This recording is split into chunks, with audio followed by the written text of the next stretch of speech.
रामकृष्ण हरी माऊली. जय जय रामकृष्ण हरी. माऊली, आज संत शिरोमणी तुकाराम महाराजांचा एक अभंग आपण चर्चेला घेऊया. अभंग असा आहे पहा. माकडे मुठीशी धरिले फुटाने, गुंतले ते देणे हात तेथे. काय तो तयाचा लेखावा अन्याय, देणे हित काय आपुले ते. शुके नळी केशी गोविले पाय, विसरोनी जाय पक्ष दोन्ही. शुके दडी केशी गोविले पाय, विसरोनी जाय पक्ष दोन्ही. तुका भरे एक ऐशे पशु जीव, न चाले उपाव काही तेथे, न चाले उपाव काही तेथे. अतिशय सुंदर असा अभंग आहे पहा. यामध्ये महाराज म्हणतात, बाकडे मुठीशी धरिले फुटाने, गुंतले ते देणे हात तेथे. एकाला माकडं खूप त्रास द्यायचे. त्यातला जे मोठा माकड होतं ते जास्तच त्रास द्यायचं त्याला. मग ठरवलं त्या माणसानं की या माकडाला पकडायचं. तसं तर काही हाती लागत नाही माकड. मग काय केलं त्यानं, एक भांडं घेतलं आणि ते भांडं जे आहे त्या भांड्यामध्ये फुटाणे ठेवले. भांड्याचं तोड हे एवढं होतं की त्यामध्ये हात जाईल. मग माकडाला काय केलं, त्या भांड्यामध्ये पाहिलं फुटाणे, त्यानं हात घातला त्यामध्ये असा आणि फुटाणे धरले मुठीमध्ये. आता मुठीमध्ये फुटाणे धरल्यामुळे मग त्याचा जो हात आहे तो हात बाहेर निघतच नव्हता. काही केलं तरी निघत नव्हता. आणि फुटाणे जे आहेत ते फुटाणे तर माकडाला पाहिजे होते. ते फुटाणे काही त्याला सोडवत नव्हते. आणि मग ते भांडं घेऊन त्याला धावता सुद्धा येत नव्हतं, झाडावर चढता सुद्धा येत नव्हतं. कारण हात जो आहे तो हात गुंतलेला होता ज्यामध्ये फुटाणे होते आणि मूठ काही ते सोडत नव्हतं. मग पारध्यानं काय केलं, त्या माकडाला पकडलं.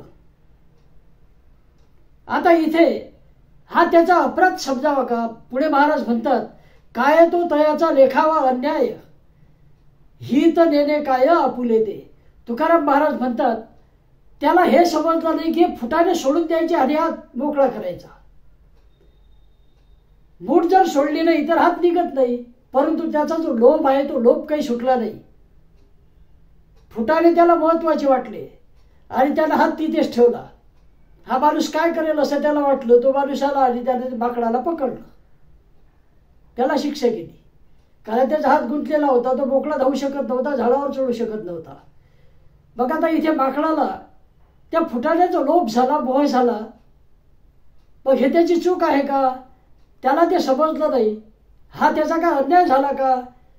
परंतु हे नक्कीच आहे की त्या माकडाला आपलं हित कशामध्ये आहे हे मात्र समजलं नाही. फुटाणे सोडून द्यायचे आणि आपण स्वतंत्र व्हायचं, दुसऱ्या ठिकाणी काहीतरी मिळेलच, हा जर विचार त्याला केला असता तर नक्कीच तो मुक्त राहिला असता. परंतु या ठिकाणी माकडाचं ते अज्ञान आहे असं तुकाराम महाराजांना सांगायचं आहे.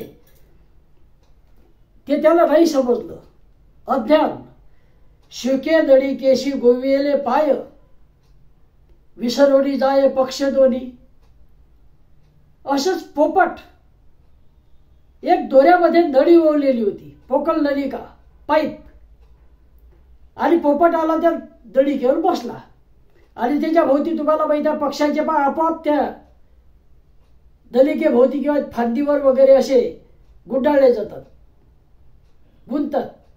त्याला विशेष असं काहीच करावं लागत नाही. बसत्याबरोबर पायाची पकड त्या फांदीवर किंवा ज्याच्या कशावर ते बसतात ते होते. बघ आता नळिके भोवती त्याचे पाय गोवले गेले असे. तुम्हाला माहिती आहे पक्षी फांद्यांवर अगदी सहजपणे झोपू शकतात. अगदी बारीक फांदीवर सुद्धा त्याचा तोल वगैरे जात नाही. याचं कारण त्यांच्या ते जे पाय असतात त्या पायाला असलेले बोटं आपोआपच फांदीची पकड घेतात अशी आणि त्यामुळे ते पडत नाही. ती सहज क्रिया होते. आता इथे पोपट जो आहे तो पोपट मात्र कशावर बसला, पोकळ नळी होती आणि ती दोऱ्यामध्ये ओवलेली होती. नळी पोकळ आणि ती दोऱ्यात ओवलेली. त्याच्यावर पोपट बसला आणि त्यामुळे झालं काय, ती नळी पोकळ असल्यामुळे ती नळी फिरायला लागली. ह्या बसल्यामुळे, याच्या होशामुळे ती खाली गेली, वर आली आणि तो फिरायला लागला असा. आणि ते फिरल्यामुळे पोपटाचं काय झालं, त्याला वाटलं आपण पडू, म्हणून त्यानं पायाची पकड सोडलीच नाही. तो विसरून गेला आपल्याला पंखाळ्यात आपण नाही पडू शकत हे तो विसरला आणि गोल गोल त्या भोवती फिरायला लागला काही काळपर्यंत. हे त्याला समजलं नाही. म्हणजे त्या ठिकाणी त्याचं ध्यान कमी पडलं असं महाराजांना म्हणायचं आहे. आणि त्यामुळे तो गोत्यात आला, बंधनामध्ये अडकला. अशीच एक गोष्ट तुम्हाला माहित आहे. गाढवा प्राणी अगदी लहानशा दोरीनं कधी कधी तर त्याच्या पायाभोवती असा हात फिरवतात. असा हात फिरवला की झालं बांधलं म्हणून. एका ठिकाणी मी पाहिलं 10 गाढवं त्या माणसाकडे होती. आता गाढवांची संख्या सुद्धा खूप कमी झालेली आहे. गाढव, याला गाढव आपण म्हणतो, त्याचं नाव ते आहे, परंतु खूप कामाचा मानवाच्या उपयोगामध्ये पडणारा तो प्राणी आहे. तेव्हा गाढव हे 10 असे एका दोऱ्याला बांधलेली होती. तर एक दोरी तुटली असेल काही कारणानं. 10वं जे गाढव आहे ते आलं तिथे आणि त्याच्या जागेवर उभं राहिलं. बालकांना 9 बांधले, पायाला बांधले दोरे त्याचे. 10वं गाढव आलं आणि दोरी तुटलेली दिसली. मग यानं काय केलं, मी तिथे होतो, या माणसानं काय केलं, त्याचा हा हात असा दोरी बांधल्यासारखा त्या गाढवाच्या पायावरून फिरवला आणि तेथून बाजूला झाला. काहीच केलं नाही, दुसरा हात फिरवला, दोरी वगैरे काही बांधली नाही. मला आश्चर्य वाटलं. मी विचारलं, अरे बाबा हे तू तसंच ठेवलं मोकळं, हे बांधलं नाही, हे जाणार नाही का रात्री कुठे? तो म्हणाला नाही, ते कुठेच जाणार नाही गळ्या. ते का नाही जाणार? त्याचं कारण असं आहे म्हणे, त्याच्या पायावरून मी हात फिरवला आणि त्याला लहानपणापासूनची सवय आहे की असं बांधलं की आपल्याला इकडे तिकडे काही जाता येत नाही, त्यामुळे ताकद काढून काही फायदा नाही. चुपचाप ते जागेवरच उभं राहील, तिथेच जेवढं टाकलं तेवढं खाईल. अगदी काही झालं तरी ते जागा सोडून इकडे तिकडे होणार नाही. आणि खरोखर काय आश्चर्य, त्याचा जो आत्मविश्वास आहे तो खराच होता. दुसऱ्या दिवशी मी पाहिलं की खरंच हे तिथे आहे काय, तर त्याच्याच जागेवर गाढव होतं दुसऱ्या दिवशी सुद्धा. आणि मी त्याला म्हटलं की हो तुझं बरोबर आहे.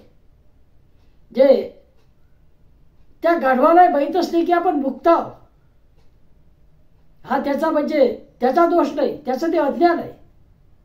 तो सवयीचा गुलाम झालेला आहे. तसंच अवाढव्य हत्ती पायामध्ये एक साखळदांड मारलेला असतो. कधी कधी हा साखळदांड कमजोर सुद्धा असतो. आणि हत्तीच्या अंगामध्ये किती ताकद असते तुम्हाला माहित आहे. अगदी खुंट साखळदांड सुद्धा तो तोडू शकतो. बारीक सारीक असला आणि खुंट उपटू शकतो. मग तरी सुद्धा हत्ती, बराढ्य असा हत्ती लहानशा कमजोर अशा साखळदंडाला सुद्धा बांधून ठेवला त्याचा पाय, तर कसा काय राहू शकतो एका ठिकाणी? तर त्याचं एक वैशिष्ट्य असं सांगितलं बाहुतानं एका, की हे जे हत्तीचं पिल्लू आहे, अर्थात कोणता हत्ती राहू शकतो जो अगदी लहान असतो, पिल्लू असते तेव्हापासून यांनी पाळलेलं असते. त्या हत्तीच्या बाबतीमध्ये अगदी जंगलामधला जर हत्ती आणला तो नाही राहत त्याच्यावर, मोठा हत्ती नाही राहू शकत. हत्तीचं जे पिल्लू आहे त्याची ताकद कमी असते, त्याला मग दोऱ्यानं बांधतात. लहानपणापासून त्यानं बांधलेलं असते पाय त्याचा, एक मागे एक पुढे, माहिती आहे तुम्हाला. आणि त्याच्यावरच ते राहते. सुरुवातीला हत्तीचं पिल्लू खूप ताकद काढते मोकळं होण्यासाठी, परंतु त्याला मोकळं होता येत नाही, त्याची ताकद कमी पडते. पुढे पुढे त्याला माहीत होते की आता याच्यातून आपली काही सुटका नाही. इथे बांधलं ना आपल्याला, मग बांधल्यावर विनाकारण ताकद काढायची नाही. पायाला दुखापत होते, त्रास होतो. आणि मग ते पिल्लू काय करते, पुढे पुढे ताकद काढणं बंद करते. दिवसेंदिवस तो मोठा होत जातो, त्याचा बलाढ्य हत्तीमध्ये रूपांतर होते. तरी सुद्धा कमजोर अशा साखळदंडाला हत्ती बांधलेला राहू शकतो. याचं कारण त्याची सवय. त्याला माहीत असते की हे काही झालं तर तुटत नाही. आपल्या पायाला बांधलं, आपण बांधलेले, आता बंधनामध्ये नाही सुटता येत. सवय, अज्ञान की आपल्या अंगामध्ये ताकद खूप आहे, आपण हे तोडू शकतो बंधन सहज. परंतु त्याला सवय कोणती आहे, पायाला बांधल्यावर नाही तुटत आपल्याच्याने, त्याला ते माहीत आहे. परंतु तो तोडू शकतो याबद्दल त्याचं अज्ञान आहे. तो सवयीचा गुलाम झालेला आहे. आणि हेच महाराजांना या ठिकाणी सांगायचं आहे. म्हणजे आपली जी क्षमता आहे ते क्षमता तो विसरून जातो. आपलं हित कशामध्ये आहे ते तो विसरून जातो. तुका भरे एक ऐसे पशु जीव, न चाले उपाव काही तेथे. संत तुकाराम महाराज म्हणतात, असेच काही मानव सुद्धा या पशूंप्रमाणेच आहेत, ज्यांना खरा धर्म कोणता, त्याचबरोबर आपण काय करायला पाहिजे याचं ज्ञान नसते. त्याला ते किती सांगून फायदा होत नाही, त्याला सांगूनही उपाय होत नाही, कारण तो अज्ञानी असतो, त्याला ते समजतही नाही. आणि अशा मानवाला तुकाराम महाराज म्हणतात की हा त्या पशूंप्रमाणेच आहे, अज्ञान आहे त्याचं. आणि अज्ञानामुळे ईश्वर प्राप्तीचा मार्ग त्याला सांगितला तर तो पटत नाही, समजत नाही. तर असं संत तुकाराम महाराज म्हणतात.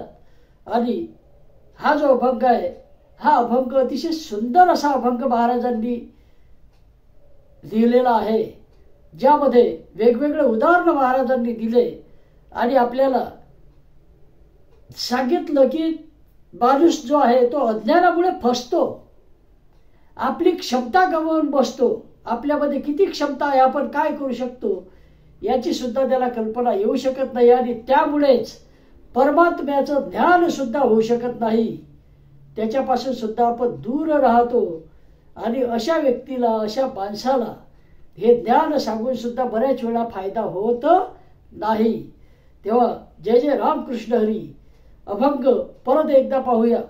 बाकळे मुठीशी धरिले फुटाने, गुंतले ते देणे हात तेथे. काय तो तयाचा लेखावा अन्याय, हित नेणे काय आपुले ते. शुके नळी केशी गोळी येले पाय, शुके नली केशी गोवी येले पाय. विसरोनी जाय पक्ष दोन्ही, तुका भरे एक ऐसे पशु जीव. न चाले उपाव काही तेथे, न चाले उपाव काही तेथे. तेव्हा माऊली चुकलं असेल तर माफ करा, कॉमेंट बॉक्समध्ये लिहा, मी नक्कीच ते दुरुस्त करण्याचा प्रयत्न करेल. आणि ग्रहण करण्यायोग्य असेल ते ग्रहण करा. रामकृष्ण हरी माऊली, जय जय रामकृष्ण हरी. या अभंगामधून आपल्याला हे घेता येईल की मुक्त राहण्यासाठी आपल्या हातात आले तर थोडंसं सोडलं तरी चालेल, परंतु जास्त आपला फायदा कुठे आहे ते पाहणं सर्वात महत्वाचं आहे.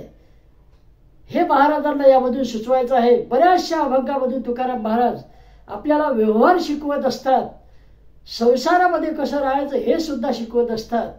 तेव्हा रामकृष्ण हरी माऊली, जय जय रामकृष्ण हरी. बाकळे मुठीशी धरिले फुटाने, गुंतले ते देणे हात तेथे. गुंतले ते देते हात तेथे. रामकृष्ण हरी. राम